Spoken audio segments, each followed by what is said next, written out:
എന്താണ് പ്രശ്നം? സാറേ കേൾക്കണം, എന്നെ എല്ലാവരും ചേർന്ന് ചതിക്കുകയാണ്. ആദ്യം ദൈവം എന്റെ ഭാര്യ ജോലി എന്നെ ചതിച്ചു, പിന്നെ ഹവ്വ വിലക്കപ്പെട്ട പഴം തന്ന് എന്നെ ചതിച്ചു. സാർ എല്ലാവരും ചേർന്ന് എന്നെ ചതിക്കുകയാണ്. എനിക്ക് നീതി വേണം. എനിക്ക് നീതി തരാനല്ലേ ഞാനിവിടെ ഉള്ളത്. ഈ കാര്യം വിശദമായിട്ട് പറഞ്ഞു. സാർ അതെ, ഇതിനകത്ത് ഞാൻ എല്ലാം എഴുതി കൊണ്ടുവന്നത്. ഇത് എന്റെ പരാതിയാണ്. ഇത് നമ്മുടെ ഒരു ബുക്ക് മുഴുവൻ പരാതിയാണ്. ഒരു കാര്യം ചുരുക്കി പറഞ്ഞു. ഓക്കെ, എന്നാ കേട്ടോ. ദൈവം എന്നെ ഏദൻ തോട്ടത്തില് സൃഷ്ടിച്ചു. എന്നിട്ട് ദൈവം എന്റെ അടുത്ത് പറഞ്ഞു പക്ഷികൾക്കും മൃഗങ്ങൾക്കും പേരിട്ട് കൊടുക്കാൻ. അതായിരുന്നു എന്റെ ആദ്യത്തെ അസൈൻമെന്റ്.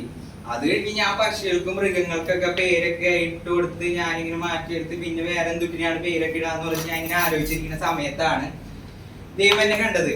അപ്പൊ ദൈവം വിചാരിച്ച് ഞാൻ ഒറ്റയ്ക്കല്ലേ, ബോറടിച്ചിരിക്കുകയാണല്ലോ, പിന്നെ ഒരു കൂട്ടൊക്കെ വേണ്ടെന്ന് ചിന്തിച്ചിട്ടുണ്ടാവും. അങ്ങനെ ദൈവം എന്റെ ഭാര്യയില് ഊരി എന്നെ ഉറക്കി കിടത്തി. പിറ്റേ ദിവസം ഞാൻ രാവിലെ എണീറ്റ് നോക്കുന്ന സമയത്ത് അടുത്തൊരു പെണ്ണ്.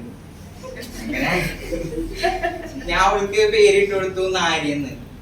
അപ്പൊ അവള് പറയാണേ അവൾക്ക് അത് ഇഷ്ടപ്പെട്ടില്ല, അവൾക്കൊരു ഫാഷൻ പേര് വേണം. അപ്പൊ ഞാൻ ഹൗബാന്ന് പേരിട്ട് കൊടുത്തു. അവൾക്ക് ഇഷ്ടപ്പെട്ടു. അന്ന് തുടങ്ങിയതാണ് നിർബന്ധങ്ങളും വാശികളും. എന്റെ പൊന്നു സാറെ, വീട്ടിലെ ഒരു പണി എടുക്കില്ല. നേരെ ഒരു ചായ പോലും ഇട്ട് തരാൻ അവൾക്ക് അറിയാൻ പാടില്ല. അതുകൊണ്ട് എന്താണ് ഞാൻ രാവിലെ തോട്ടത്തിൽ പോയാണ് ബ്രേക്ക്ഫാസ്റ്റ്. അങ്ങനെയാണോ? എങ്കിലും ഒരു കാര്യം ചെയ്യും, അവയോട് വരാൻ പറഞ്ഞു. പൊന്നു സാറ്, ഞാൻ ഒരു തെറ്റും ചെയ്തിട്ടില്ല. ഇങ്ങനെ വെറുതെ കണക്കേസ് കൊടുക്കാൻ വേണ്ടി നോക്കുക. ഞാൻ വനിതാ കമ്മീഷനാണ്. നീ നിന്റെ വിധി ശരിയാക്കാൻ ഞങ്ങളുടെ ഉള്ളത്. നീ ഉള്ളത് ഉള്ളതുപോലെ പറയാം. അല്ലേ, ഇവളോട് എന്തിനാണ് ചോദിക്കണത്? എന്റെ പരാതിയാണത്. അത് എനിക്ക് നീതി, എനിക്ക് വേണം നീതി. അതൊന്നും ഉണ്ടാതിരിക്കും. എന്റെ പൊന്നു സാറേ, ഇങ്ങനെ പറയുന്ന പോലെയല്ല പറയുന്നത്. സാറ് ഒന്നും കേൾക്കണം. വീട്ടിൽ ഒരു പണി നേരത്തെ ചെയ്യത്തില്ല, എന്റെ സഹായിക്കാൻ പോലും ചെയ്യത്തില്ല. രാവിലെ തോട്ടിലേക്ക് എന്ന് പറഞ്ഞ് പോകും, രാത്രിയാവും തിരിച്ചെത്താൻ. ഞാൻ ജീവിച്ചിരിക്കുന്ന മരിച്ചവന്ന് വിളിച്ചു പോലും ചോദിച്ചു. ഒരേ ഒരു വാട്സാപ്പിൽ മെസ്സേജ് പോലും എടുക്കുന്നു. ഒരു ദിവസം ഞാൻ രാവിലെ എടുത്ത് നോക്കിയപ്പോ ഇങ്ങനെ കാണത്തില്ല. എനിക്കാണെങ്കിൽ നല്ല രസം. തോട്ടത്തിൽ എന്തെങ്കിലും കിട്ടുമ്പോൾ നോക്കാൻ വേണ്ടി പോയപ്പോ അവിടെ ഞാൻ പാമ്പുചേട്ടനെ കണ്ടു. ഞങ്ങൾ അങ്ങനെ മിണ്ടിയും പറഞ്ഞൊക്കെ ഇരുന്നു. സമയം പോയത് അറിഞ്ഞേ ഇല്ല. ഞാൻ പാമ്പുചേട്ടനോട് കാര്യം പറയുമ്പോൾ പാമ്പുചേട്ടൻ എനിക്ക് കുറച്ച് പഴങ്ങൾ കാണിച്ചത്. ഇത് തന്നെ എനിക്ക് വിവരം തരുന്നു. ഇതെന്നെ ചേട്ടൻ കൊടുക്കുകയാണെങ്കിൽ ചേട്ടന് കൂടുതൽ ഇഷ്ടം തോന്നുന്നൊക്കെ പറഞ്ഞു. ഞാനത് വിശ്വസിച്ച് ഞാൻ ആ പഴം കഴിച്ചപ്പോഴാണ് ഞാൻ ഓർക്കുന്നത്, അയ്യോ ചേട്ടന് അവിടെ വിശന്നിരിക്കുകയാണല്ലോ എന്ന് ഓർത്തിട്ട് ഞാൻ ചേട്ടന് കുറച്ച് പഴങ്ങൾ കൊടുത്തു. ഒറ്റയാണ് എന്നെ ചതിച്ചത്. ഇവൾക്ക് ആ കുഴി വീണപ്പോ എന്നെ കൂടി എന്തിനാണ് ചാടിക്കുന്നത്? പഴം കണ്ടപ്പോ ആദ്യം നീതി വേണം, ഇവിടെ എന്നെ ചതിച്ചാണ്. ഓക്കെ, രണ്ടുപേരുടെ ഭാഗവും ഞാൻ കേട്ടു.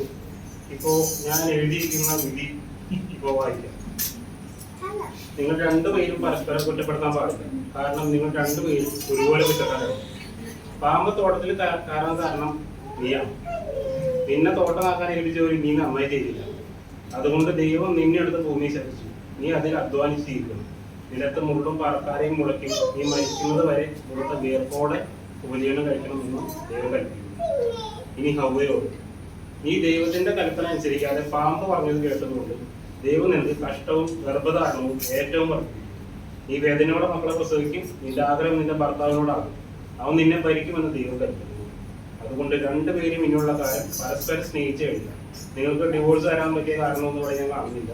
നിന്റെ ഭാര്യയിലാണ് നിന്റെ ഭാര്യ, നിങ്ങളൊരു ശരീരം തന്നെയാണ്. എന്നാ പിന്നെ ഞാൻ പണിക്ക് പോയിട്ട് വരാം.